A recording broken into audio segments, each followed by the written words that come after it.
Alright guys, ang topic naman natin ngayon ay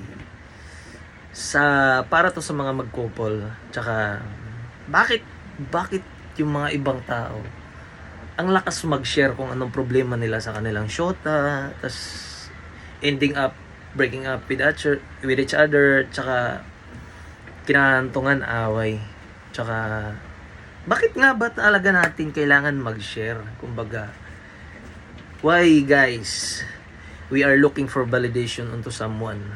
Like, hello? Wala naman talaga tayong mapupulot na maganda dun, okay? Just, I'm gonna tell you honestly, okay? Um, if you have, problem or, arguments with your boyfriend or girlfriend, this is the only thing you have to do, okay? First of all, you don't have to share with your friends, okay? Okay, it is getting worse. I am telling you guys, it is getting worse. Okay, hindi kasi nila nararanasan kung anong nangyayari sa inyo. Tsaka iba yung relationship nyo. Hindi ka pareha sa kanila, okay? Okay. If you were a girl, sharing your experience or kumbaga, pinagsasabi mo sa yung kaibigang babae rin kung anong problema na pinagdadaanan nyo ng boyfriend mo, kung ano man yung maririnig mo sa kanya, maganda man yun o pangit, hindi pa rin yun nakakaresolba. Bakit? Hindi niya kasi alam kung ano talaga yung totoo na nangyayari sa inyo ng boyfriend mo. Okay, kahit sinabi mo lahat, kahit maganda lahat yung mga sinabi niya, okay, does it helps? Okay kung nakatulong, mabuti. Pero ito yung tandaan mo, okay? Relying onto someone's validation or relying onto someone's opinion, okay? Nakikinig ka lang sa ibang tao, hindi sa boyfriend mo, okay? That's the one way keeping your relationship toxic. Okay? Bakit hindi ka sa boyfriend mo makinig, boy?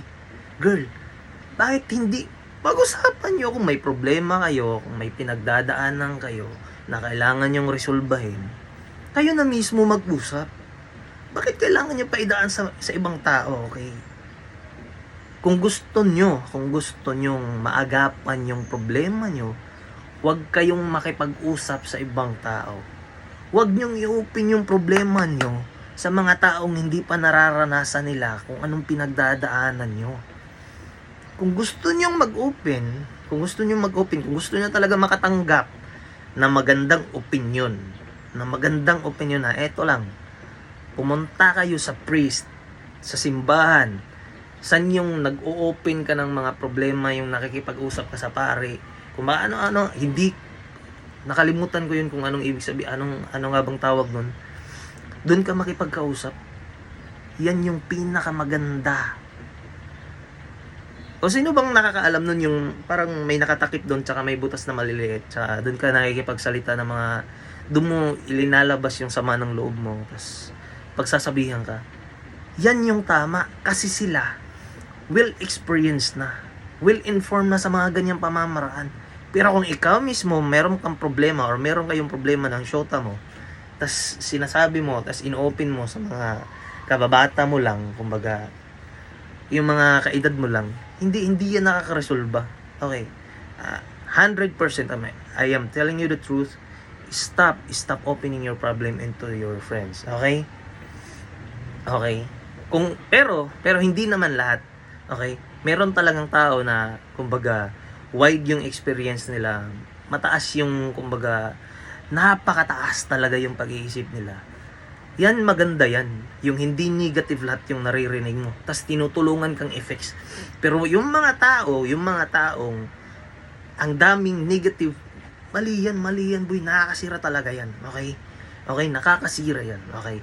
Or else, kung alam to ng parents mo or hindi bawal sa'yo na magkasyota, tas i-open mo sa nanay mo, sa magulang mo, sa papa mo. 100%, okay? lahat ng mga magulang na alam nila yung anak nila na meron syota, may problema, siyempre gusto talaga nila maayos at ayaw talaga ng mga magulang masaktan yung mga anak nila, okay?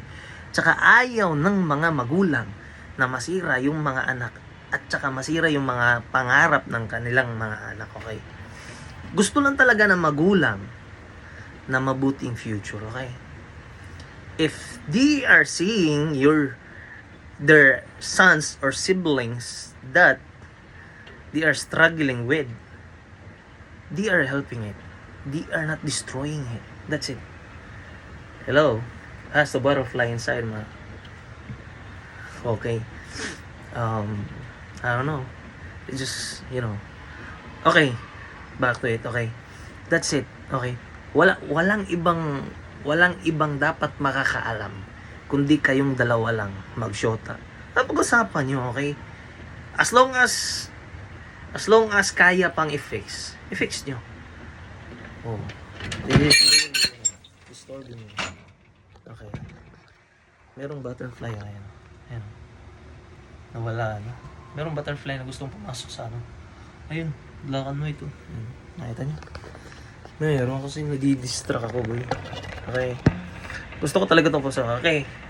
Balikan natin. Okay. Huwag nyo ipagsabi lahat. Okay? Kung meron kayong problema ng boyfriend mo or girlfriend mo, ayusin nyo. Ayusin nyo lang dalawa. Grabe. Nakaka-distract yung ilaw. Kaya nga sinasara ko kasi yung ilaw eh. Ayan. Okay yan. Maganda na yung ilaw. Balik tayo. Okay, sana ayusin nyo lang.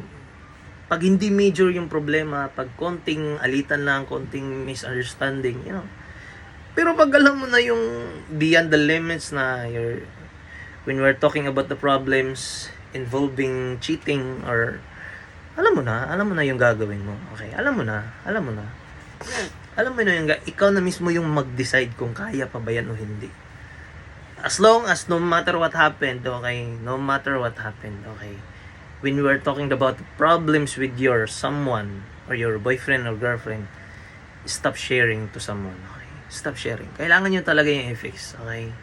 Kahit magdaan pa yung ilang araw, as long as kumbaga you keep it private and then you have to fix it with your boyfriend or girlfriend, then that's the better way, okay? Wala ka kailangang pagsabihan kung bakit ginawa, umiiyak ka sa isang tao na hindi naman niya alam kung ano talaga yung totoong nangyayari. Umiiyak ka, naku, that's considered as cheating, right? That's considered as cheating, okay? I am telling you, okay, if you want to fix your relationship with your boyfriend or girlfriend, you have to talk about it, okay? Walang kailangang ibang taong involved yan. Huwag kang mag-open sa ibang tao. That's it. That's a better way to fix your problem with your girlfriend or boyfriend, okay? And also, pinaka number 1 talaga na makakatulong, siyempre ang Diyos lang. Makipagkausap ka sa Kanya. That's it, okay? Baka nakalimutan mo pumunta ka sa simbahan, yung may ganun na square na may mga butas-butas, doon ka makipagkausap. Ano ba nakalimutan ko talaga kung anong tawag nun. Tsaka sa parents mo, doon ka makipagkausap sa mga mas nakakatanda. Pero much better talaga, kayong lang dalawa talaga nakakaalam niyan at kayo lang dalawa talaga umayos sa ganyang problema at saka sa Panginoon, okay? Anything would actually possible with God, okay?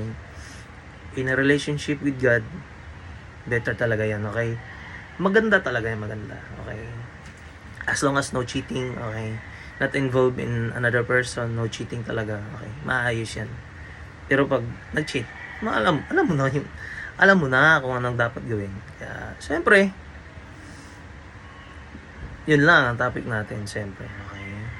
Have a good day. Sana ito nakatulong Sana wag nating masamain yung kumbaga, bakit kailangan hindi ko sabi sa ibang tao? Nako, promise. Practice it and you would actually see how big difference is. That's it. Have a good one. Sana to nakatulong. Okay.